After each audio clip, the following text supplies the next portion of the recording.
Krishna. We'd like to welcome everyone to our Sunday Krishna book reading to Srila Prabhupada.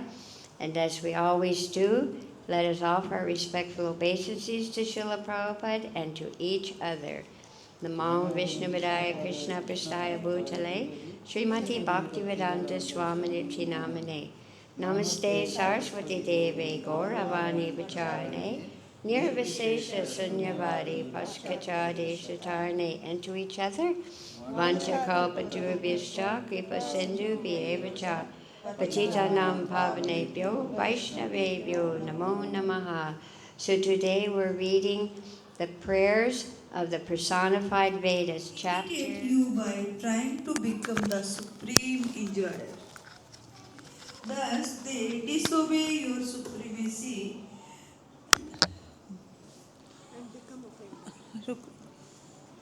and become offended.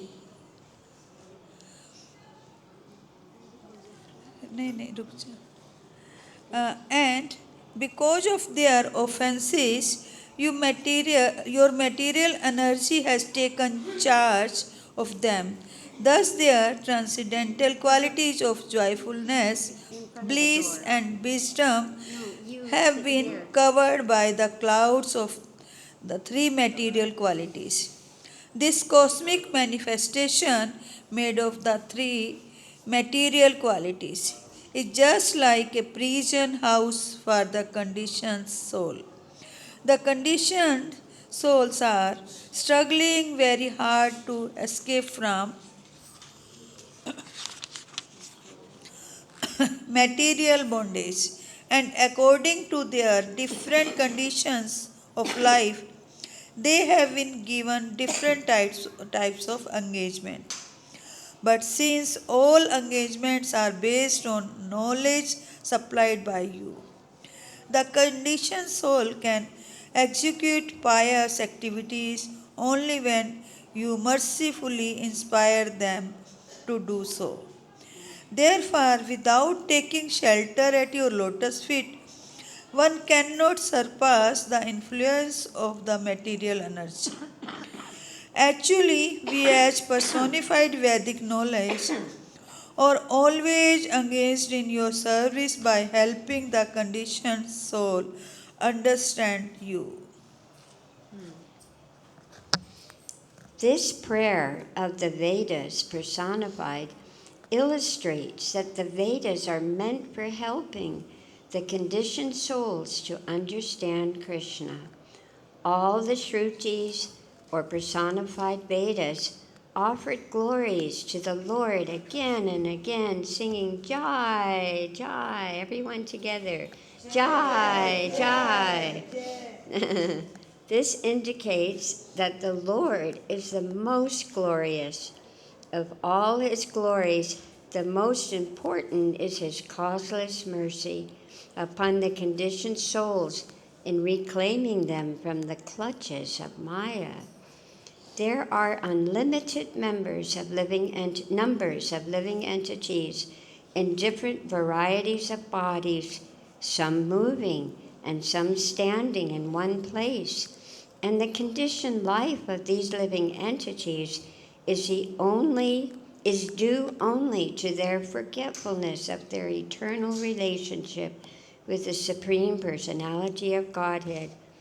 When the living entity wants to lord it over the material energy by imitating the position of Krishna, he is immediately captured by the material energy, and according to his desire, is offered one variety of the 8,400,000 species of life, 8 million, sorry, Srila Prabhupada, one variety of the 8,400,000 different kinds of bodies.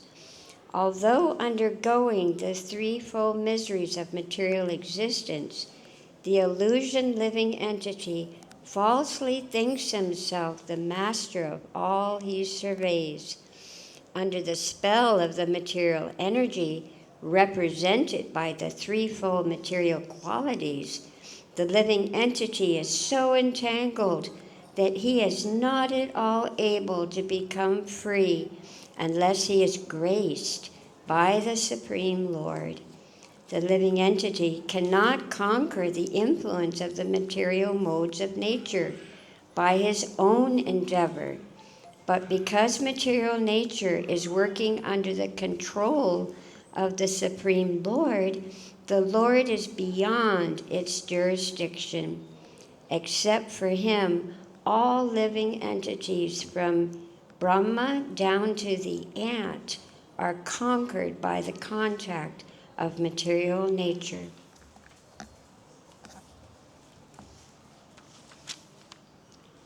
Because the Lord possesses in full the six opulences of wealth, strength, fame, beauty, knowledge, and renunciation.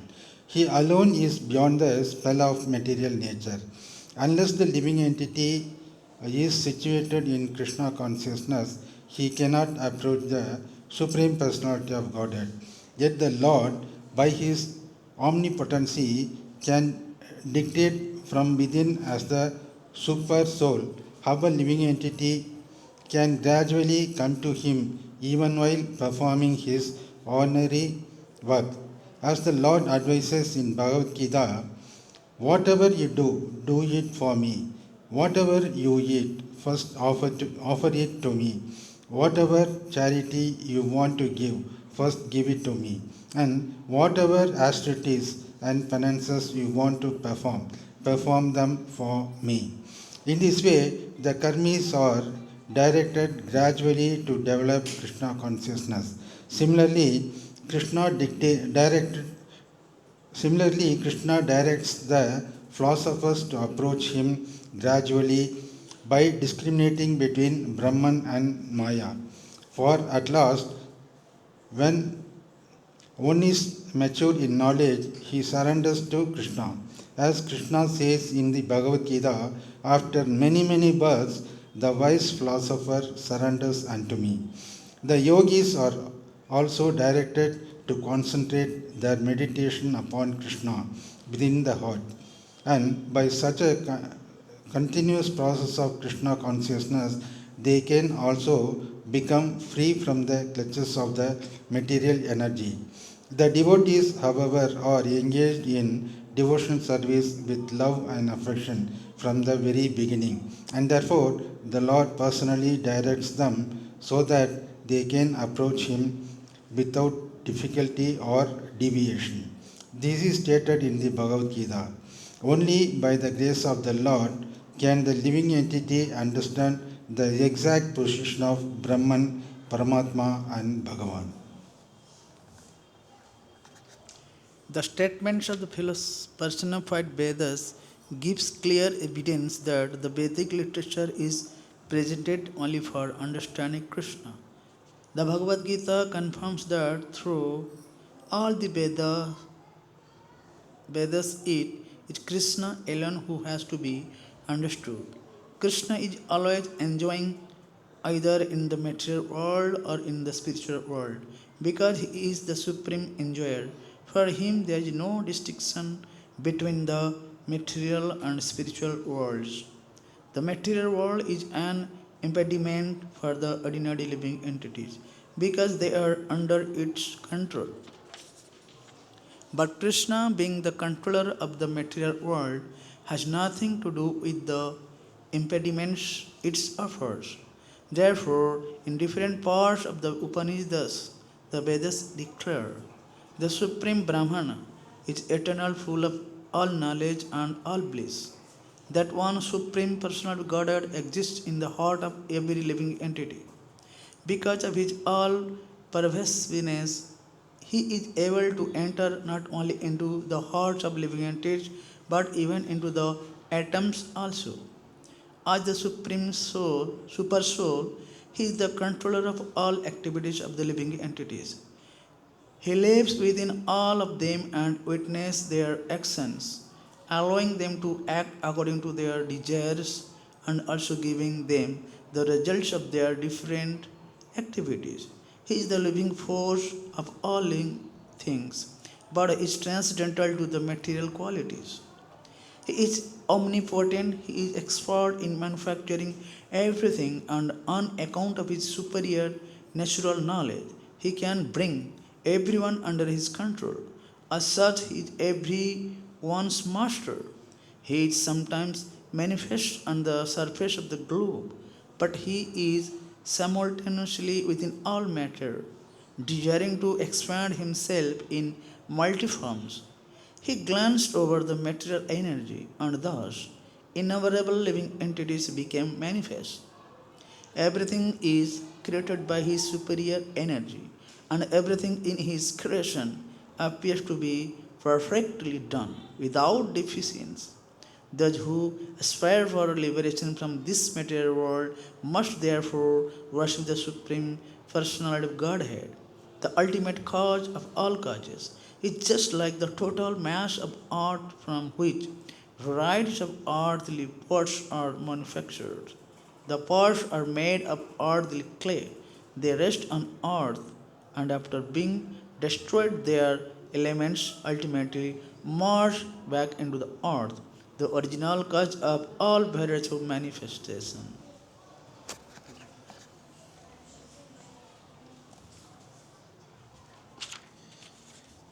Employing this analogy of Brahman with earth, the impersonalists especially stress the Vedic statement Sarvam Khaloidam Brahma.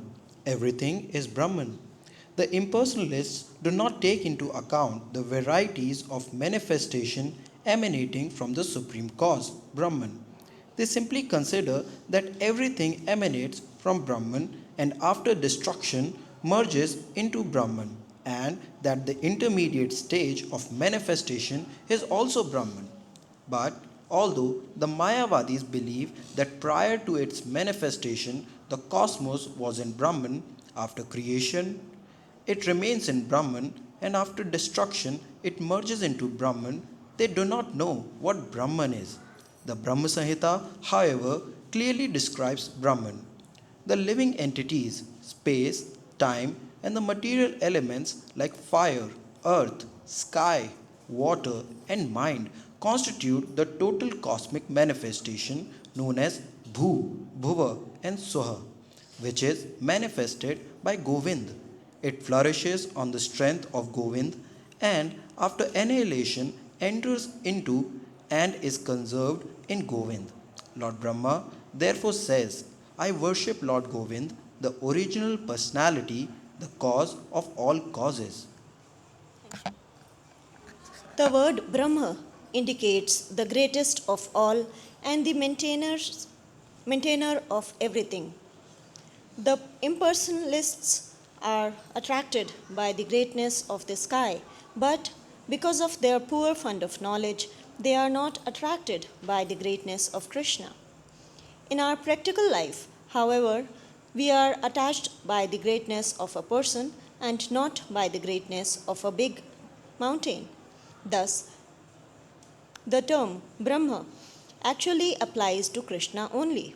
Therefore, in the Bhagavad-Gita, Arjuna concluded that Lord Krishna is the Parabrahma, or the supreme resting place of everything. Krishna is the supreme Brahman because of his unlimited knowledge, unlimited potencies, unlimited strength, unlimited influence, unlimited beauty, and unlimited renunciation. Ultimately, therefore, the word Brahman can be applied to Krishna only. Arjuna affirms that because the impersonal Brahman is the effulgence emanating as rays of Krishna's transcendental body, Krishna is the Parabrahman. Everything rests on Brahman, but Brahman itself rests on Krishna. Therefore, Krishna is the ultimate Brahman or Parabrahman. The material elements are accepted as the inferior energy of Krishna. By their interaction, the cosmos manifestation takes place, rests on Krishna, and after dissolution, again enters into the body of Krishna as a subtle energy. Krishna is therefore the cause of both manifestation and dissolution.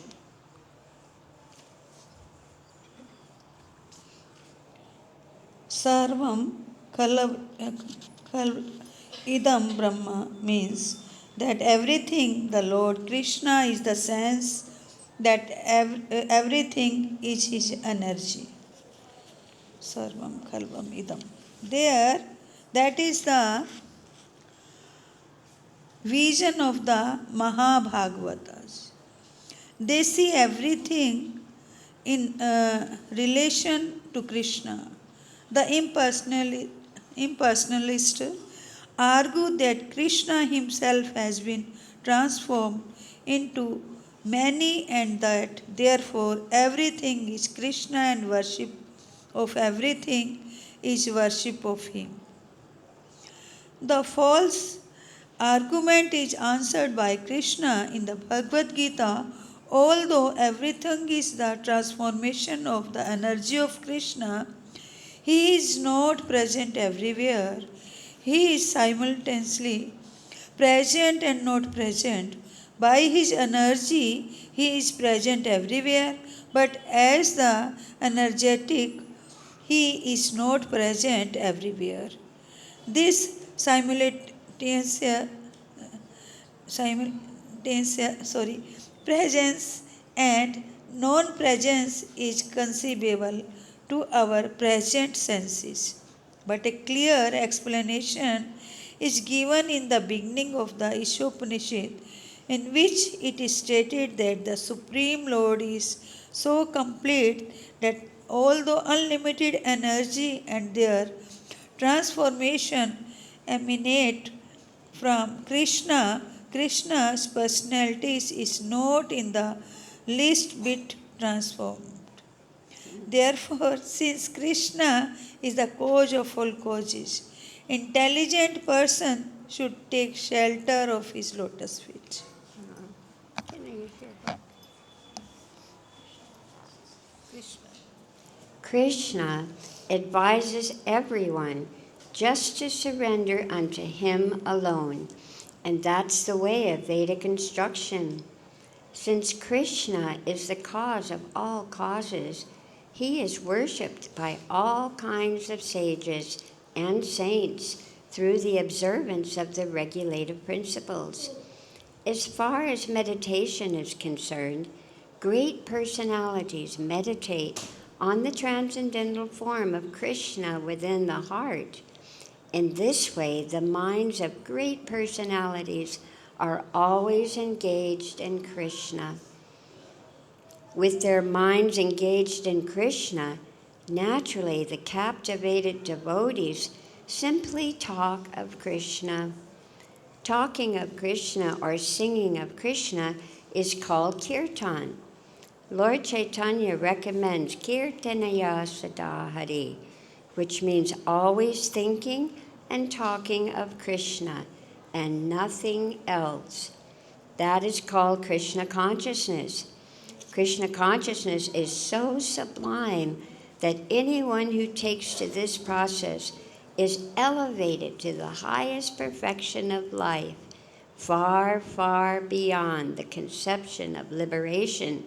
In the Bhagavad-Gita, therefore, Krishna advises everyone always to think of him, render devotional service to him, worship him, and offer obeisances to him.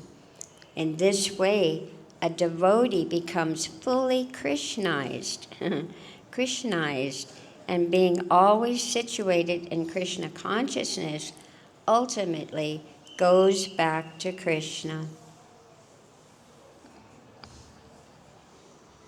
Although the Vedas have recommended worship of different demigods as different parts and parcels of Krishna, it is to be understood that such instructions are meant for less intelligent men who are still attracted by material sense enjoyment. But the person who actually wants perfect fulfillment of the mission of human life should simply worship Lord Krishna, and that will simplify the matter and completely guarantee the success of his human life. Although the sky, the water, and the land are all part of the material world, when one stands on the solid land, his position is more secure than when he stands in the sky or the water. An intelligent person, therefore, does not stand under the protection of different demigods, although they are part and parcel of Krishna. Rather, he stands on the solid ground of Krishna consciousness that makes his position sound and secure.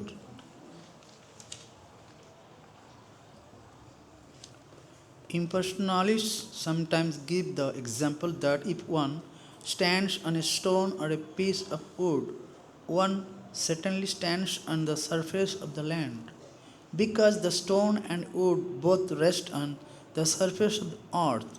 But it may be replied that if one stands directly on the surface of the earth, he is more secure than if he stands on a piece of wood or stone that rests on earth. In other words, taking shelter of Paramatma or taking shelter of impersonal Brahman is not as secure as taking direct shelter of Krishna in Krishna consciousness. The position of the Gyanis and the Yogis therefore not as secure as the position of the devotees of Krishna.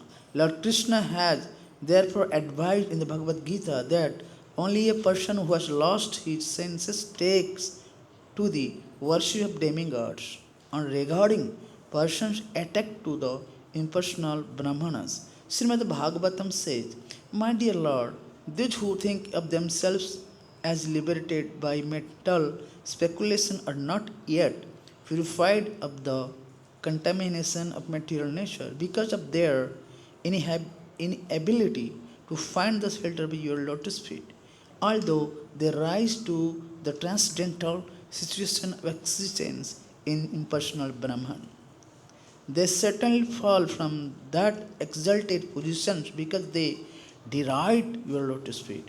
Lord Krishna therefore advises that the worshippers of demigods are not very intelligent persons because they derive only temporary, exhaustible results. Their endeavors are those of less intelligent men. On the other hand, the Lord assures that his devotees has no fear of falling.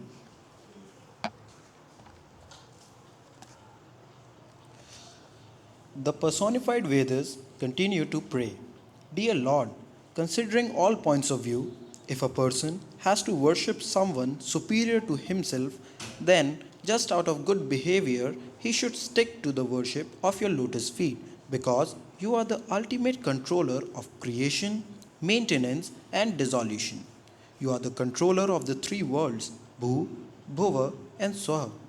You are the controller of the 14 upper and lower worlds, and you are the controller of the three material qualities.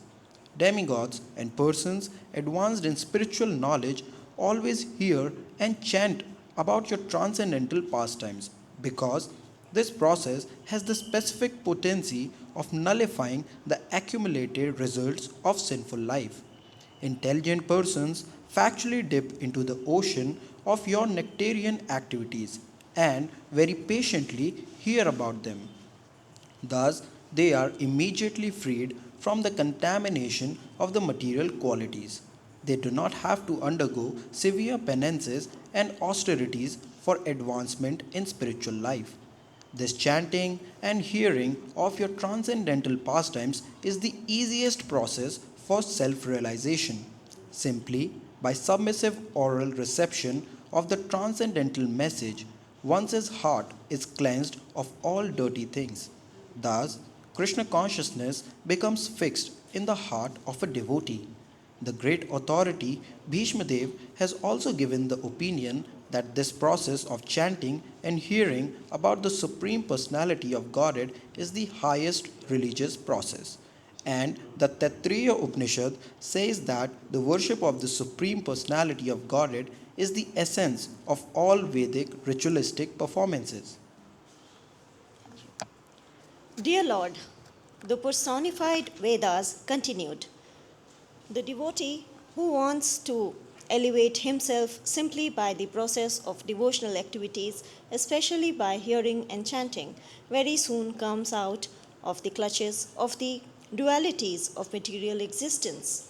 By this simple process of penance and austerity, the super soul within the devotee's heart is very much pleased and gives the devotee directions so that he may go back home, back to Godhead. It is stated in the Bhagavad-Gita that one who engages all his activities and senses in the devotional service of the Lord becomes completely peaceful because the super soul is satisfied with him. Thus, the devotee becomes transcendental to all dualities, such as heat and cold, honor and dishonor. Being freed from all dualities, he feels transcendental bliss and he no longer suffers cares and anxieties due to material existence. The Bhagavad Gita confirms that the devotee, always absorbed in Krishna consciousness, has no anxieties for his maintenance or protection. Being constantly absorbed in Krishna consciousness, he ultimately achieves the highest perfection, while in material existence he lives very peacefully and blissfully, without cares and anxieties. And after quitting this body, he goes back home, back to Godhead. The Lord confirms in the Bhagavad Gita, my supreme abode is a transcendental place from which, having gone, one never returns to this material world. Anyone who attains the supreme perfection, being engaged in my personal devotional service in the eternal abode, reaches the highest perfection of human life and does not have to come back to the miserable material world. The personified Vedas continued, Dear Lord, it is imperative that the living entities be engaged in Krishna consciousness always, rendering devotional service by such prescribed methods as hearing and chanting and executing your orders. If a person is not engaged in Krishna consciousness and devotional service, it is useless for him to exhibit the symptoms of life.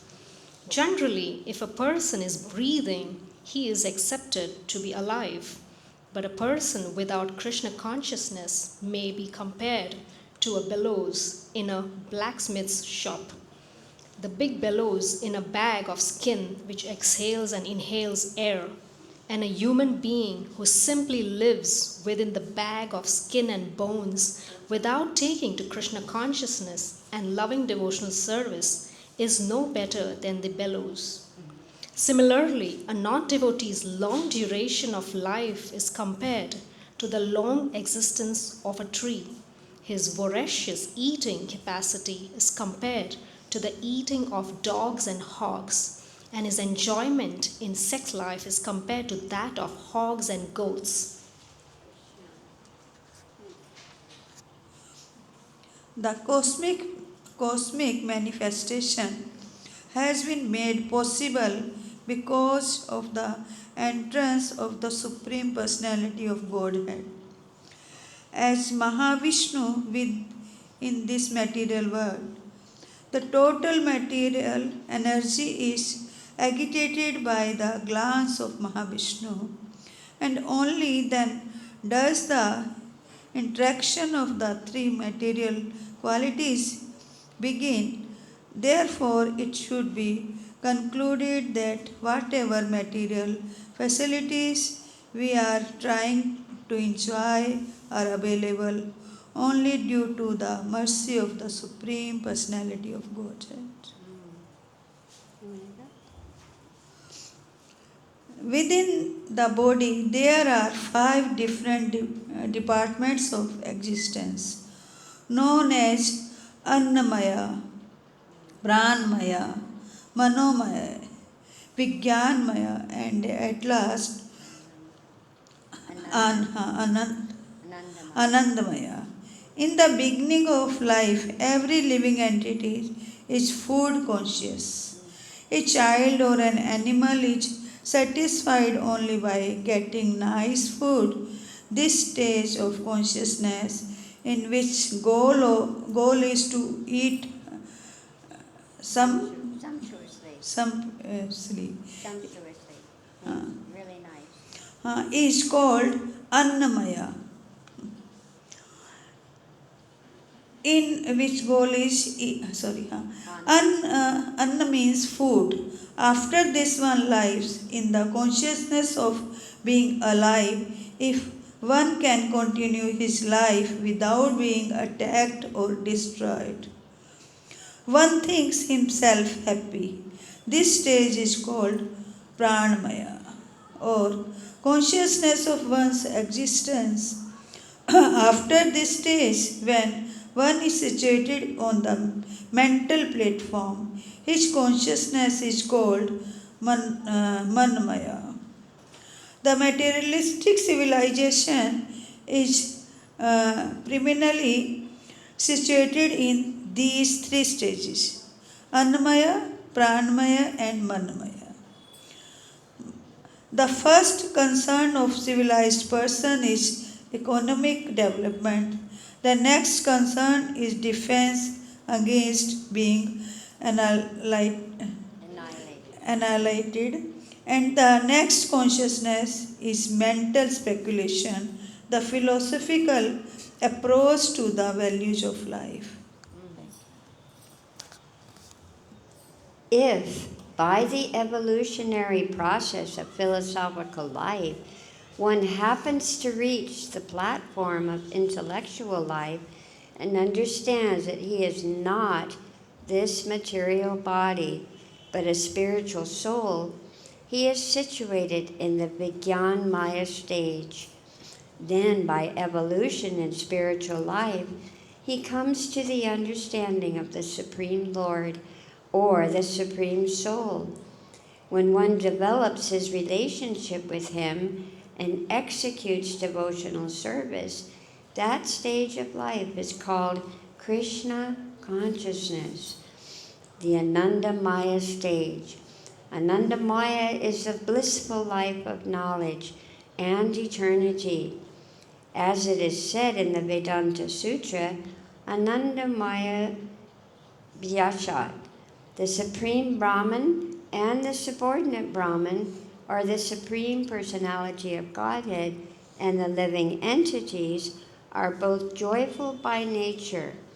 As long as the living entities are situated in the lower 4 stages of life, Annamoya, Pranmoya, Manamoya, and Vigyanmoya, they are considered to be in the material condition of life. But as soon as one reaches the stage of Anandamaya, he is a liberated soul. This Anandamaya stage is explained in the Bhagavad-Gita as the Brahma Bhuta stage. There it is said that in the Brahma Bhuta stage of life, there is no anxiety and no hankering. This stage begins when one is equally disposed towards all living entities, and in them expands to the stage of Krishna consciousness, in which one always hankers to render service unto the Supreme Personality of Godhead. You just finished that paragraph. This hankering for the Supreme Personality of Godhead, this hankering for advancement in devotional service is not the same as hankering for sense gratification in material existence. In other words, hankering remains in spiritual life, but it becomes purified. Similarly, when our senses are purified, they are freed from all material stages, namely Annamaya, Pranamaya, Manomaya, and Vijnanamaya, and they become situated in the highest stage, Anandamaya, or blissful life in Krishna consciousness. The Mayavadi philosophers consider Anandamaya to be the state of being merged in the Supreme. To them, Anandamaya means that the super soul and the individual soul become one. But the real fact is that oneness does not mean merging into the Supreme and losing one's own individual existence. Merging into the spiritual existence is the living entity's realization of qualitative oneness with the Supreme Lord in his aspects of eternity and knowledge. But the actual Anandamaya blissful stage is attained when one is engaged in devotional service. That is confirmed in the Bhagavad-Gita. Mad Bhaktim Labate Param. Here, Lord Krishna states that the Brahma Buddha Anandamaya stage is complete only when there is an exchange of love between the Supreme and the subordinate living entities. Unless one comes to the Anandamaya stage, his breathing is like the breathing of a bellows in a blacksmith's shop. His duration of life is that of a tree, and he is no better than the lower animals like the camels, hogs, and dogs. So, my dear devotees, that concludes our 1 hour of reading Krishna book to Srila Prabhupada. We're so grateful, Srila Prabhupada, that you allow us to come here, your sacred room in Vrindavan, and read to you. Let us offer our respectful obeisances to Srila Prabhupada and to each other. Namo Vishnuvadaya Krishna Prastaya Bhutale Srimati Bhakti-vedanta Swami Pranamane Namaste Saraswati Devi Gauravani Pacharane Nirvasesha Sunyavadi Paskachade Shatarane.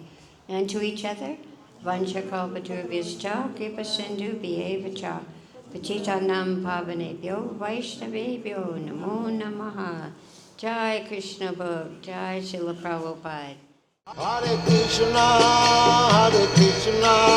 Krishna Krishna, Hare Hare, Hare Rama, Rama Rama, Hare Hare, Hare Krishna.